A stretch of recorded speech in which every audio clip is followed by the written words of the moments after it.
Yes, welcome back to the channel. So today we're gonna react to a video from Souflo TV. Not the entire video, but just some parts that I found interesting. So yeah, I just want to hear what he says. Well, I did listen to a part of it, and I don't like to drag things out. So I can just start by telling you that I disagree with him. I will get more into why I disagree with him as he gives us his point of view. Now, I do know that this particular video is a follow up to something he did before, and that video that he did before was too long, and I'm really sorry. Another thing I won't drag out. I'm not a fan of this guy, so I'm not gonna listen to a very long video of his. I'm gonna lose brain cells for that. So therefore, I'm not gonna do that. But this video was a little bit shorter, so I did get to hear some of his points. So I'm just gonna kind of speak to the points that he makes here and go and react to those. So, school is in session. This is the headline that the Gleaner used. School is in session. To me, just a simple continuation of the language of school is in session, or school or schooling shows me X amount of bias.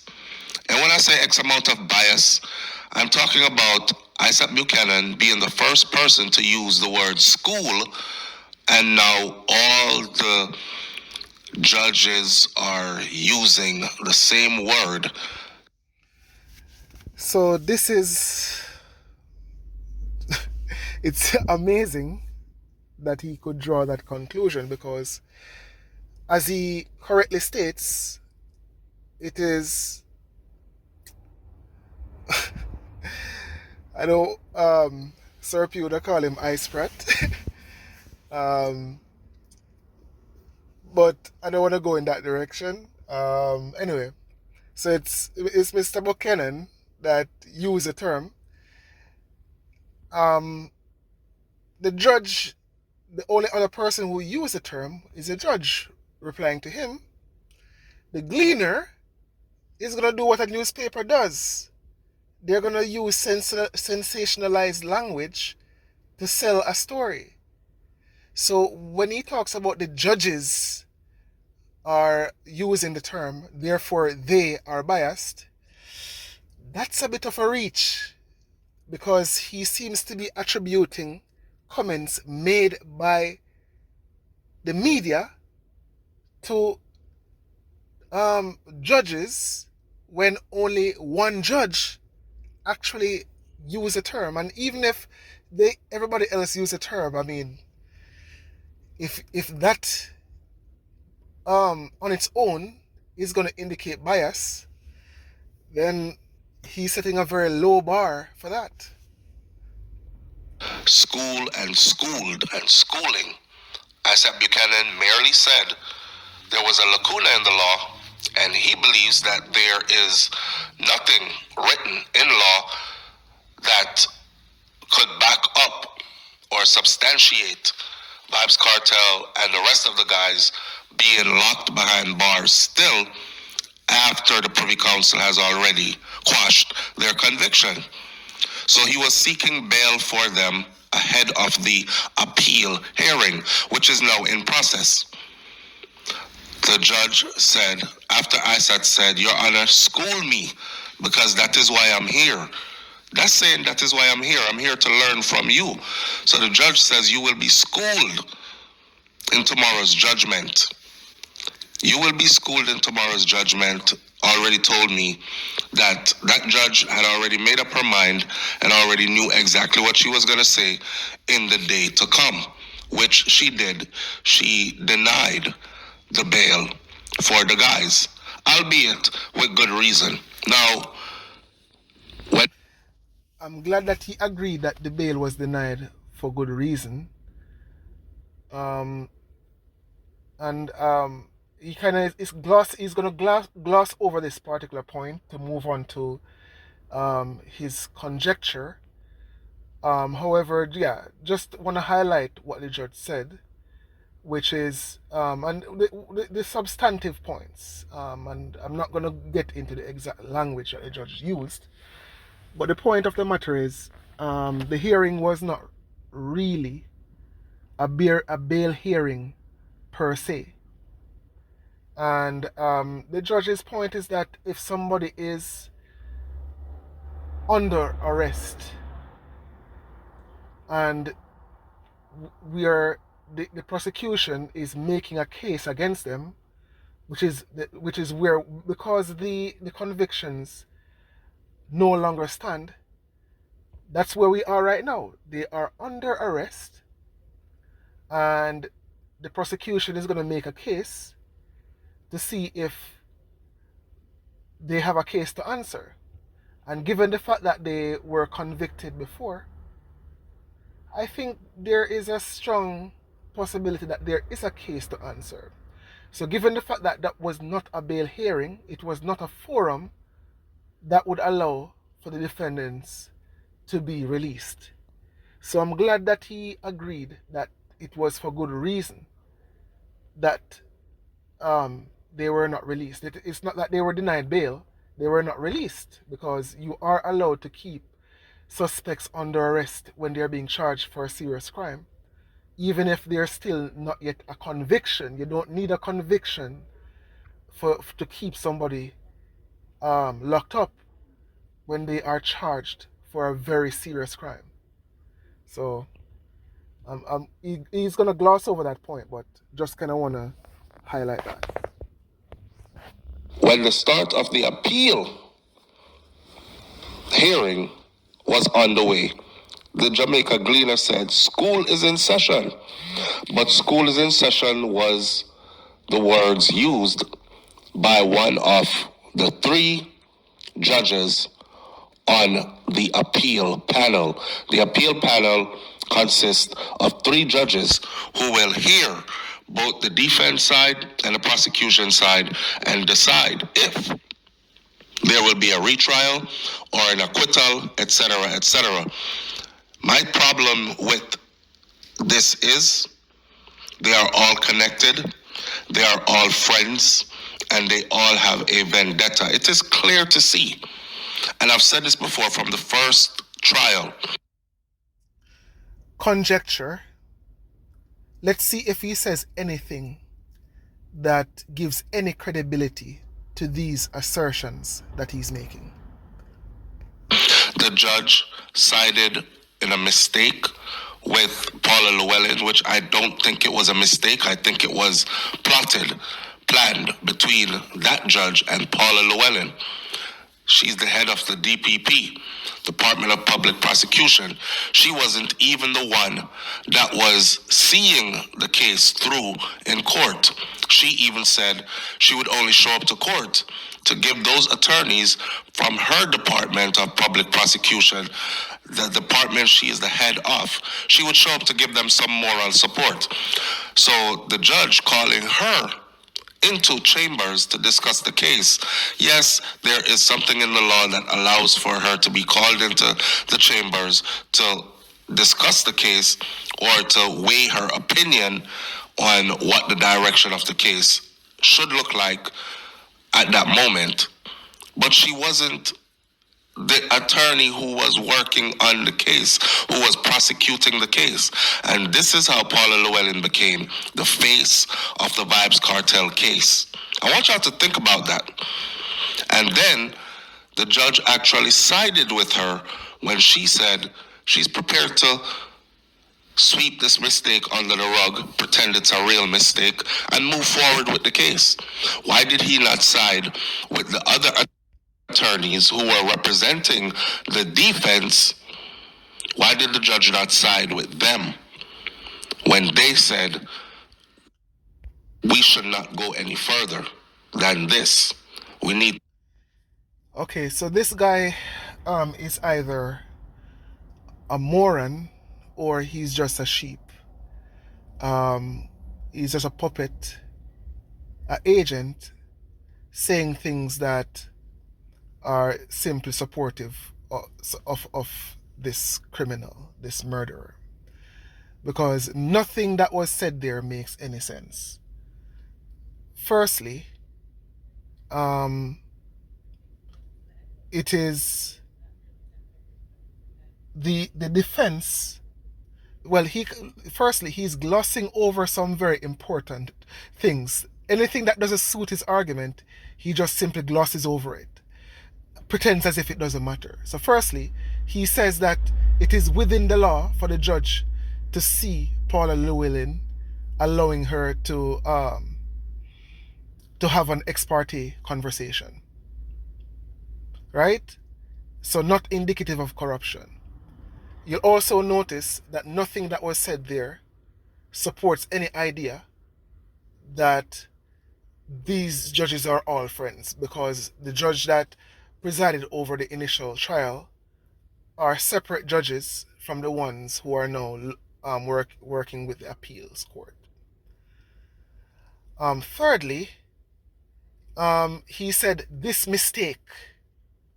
You notice he doesn't mention the point that the juror that would have created the situation that the jury that would allow them to assert that the jury was tainted was a juror that was bribed to say that Vybz Kartel is not guilty. Now, who would have an incentive to bribe the juror to find to try to taint the other jurors to say that Vybz Kartel is not guilty? Obviously, it would be the defense. Whether it's Vybz Kartel's lawyers, whether it's his cronies, whether it's members of his gang or any associate. This man, by all accounts, was not a rich man. Where would he find money to try to bribe the other jurors? Right? And of course, as Sir P would call them, Sheep Nation, keep glossing over this point. It is Vybz Kartel that created the situation where the jury would have been tainted. It is his doing. The final point that he's glossing over, or sorry, he just said something that I believe is wrong, is he says, why didn't the judge side with the defense? Dogpaw father-in-law, who was Vybz Kartel lawyer at the time, did not try to persuade the judge to do a new trial. And even if he did, the judge has the right to make the decision. Now, ultimately, the Privy Council has decided that decision would have been incorrect. But the point still stands. The defense didn't make that argument. And the judge cannot make the defense's argument for them. Also, a trial is very expensive. And the judge probably just made a decision as is her right to say, you know what? I do not believe this jury. I believe this jury can still provide a good decision. Now, what would have been good is if Jamaica's constitution allowed for a situation where we could simply, once a jury is tainted or something goes wrong, we can just simply convert the trial from a jury trial to a trial by judge. But our system is so archaic that we still don't have that in our system. So many things need to be changed in our constitution. And people who like the system the way it is, they like the ability to get away with corruption.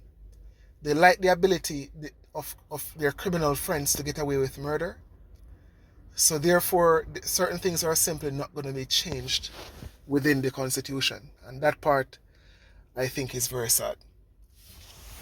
So yeah, he did go on to say other things, talking about the reason why Vybz Kartel is being targeted is because there was a sex scandal that many people who may not be aware of. He says, who, if you know, you know, of course, and if you don't know, you're gonna find out today.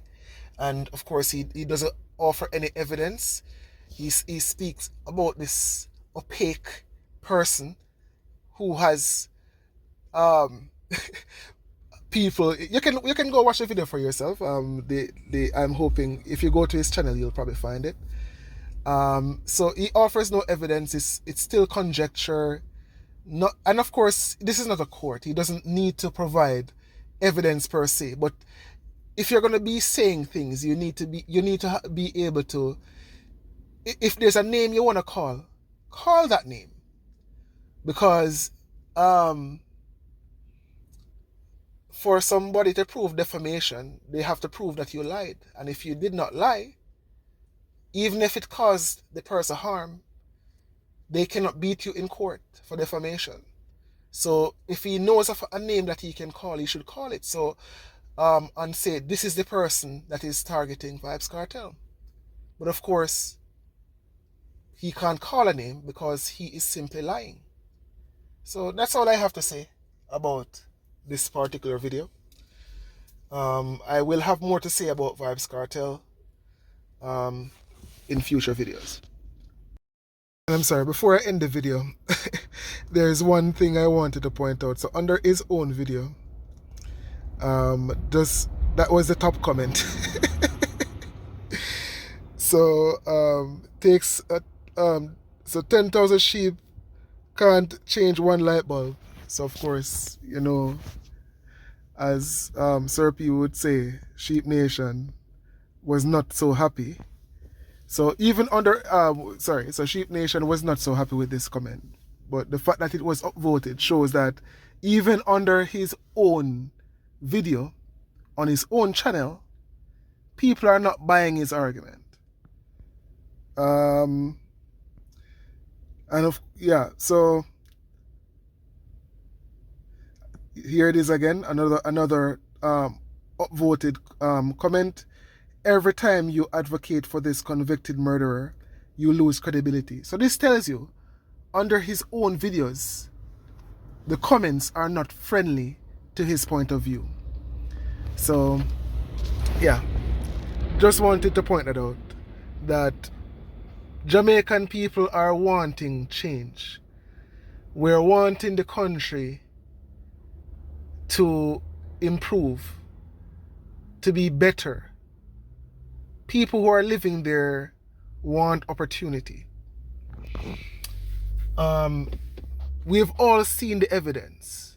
We've all heard this man speak before he killed Lizard and after he killed Lizard. He spoke about his plan and everything.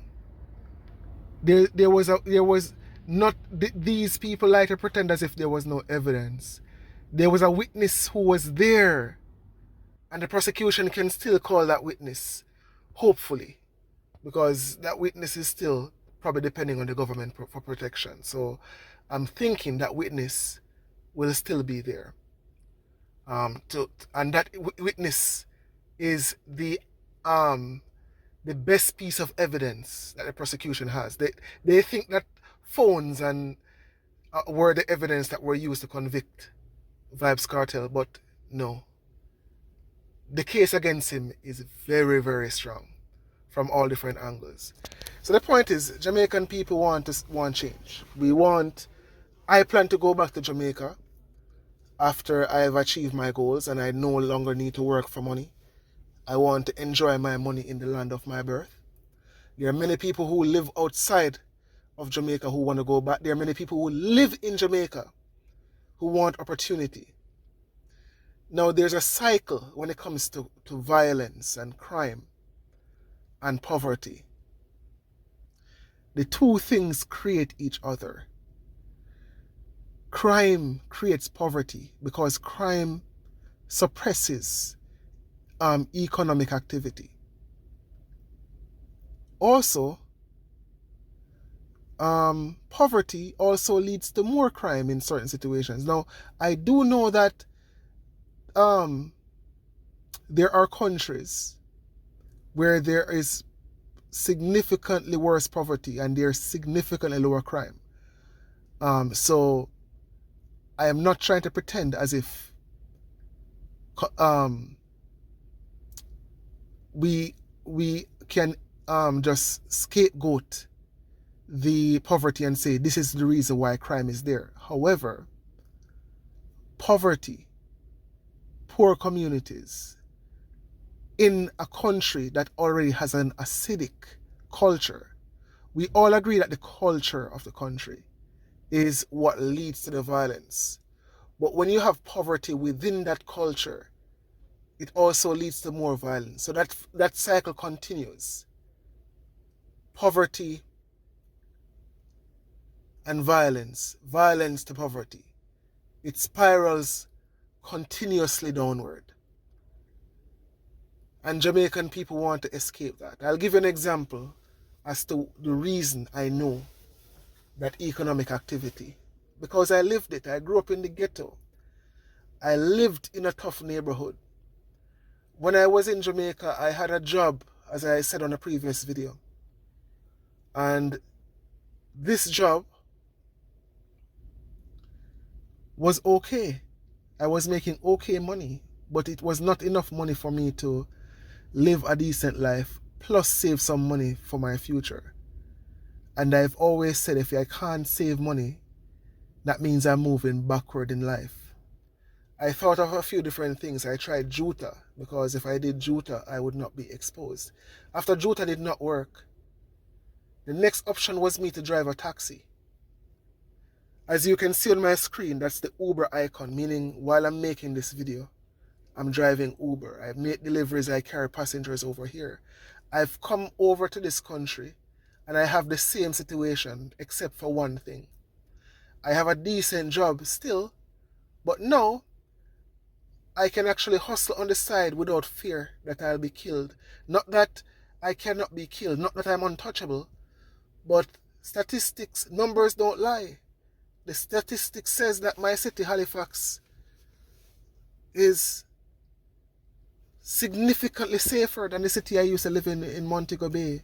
And when you're a taxi driver in Montego Bay, you're almost an endangered species. I could not bring myself to be a taxi driver in Montego Bay as much as I wanted to do it, as much as I wanted to make myself better. So that's how that's one of the ways in which violence and crime stifles economic activity. Additionally, my wife doesn't want to go back to Jamaica. I want to go back to Jamaica. I know many Jamaicans. Some want to go back, some don't want to go back. And the ones that don't want to go back, the most prominent argument they make is about the crime. Can you imagine? There are 3 million people in Jamaica. There's over 1 million Jamaicans outside of Jamaica. Can you imagine if a significant portion of that, of those Jamaicans abroad were able to move back to Jamaica and feel safe? What kind of economic activity that could encourage? Jamaican people are tired. We want change. We don't want to see people who are supporting criminals anymore. So yep, those are my thoughts on this particular video from Souflo.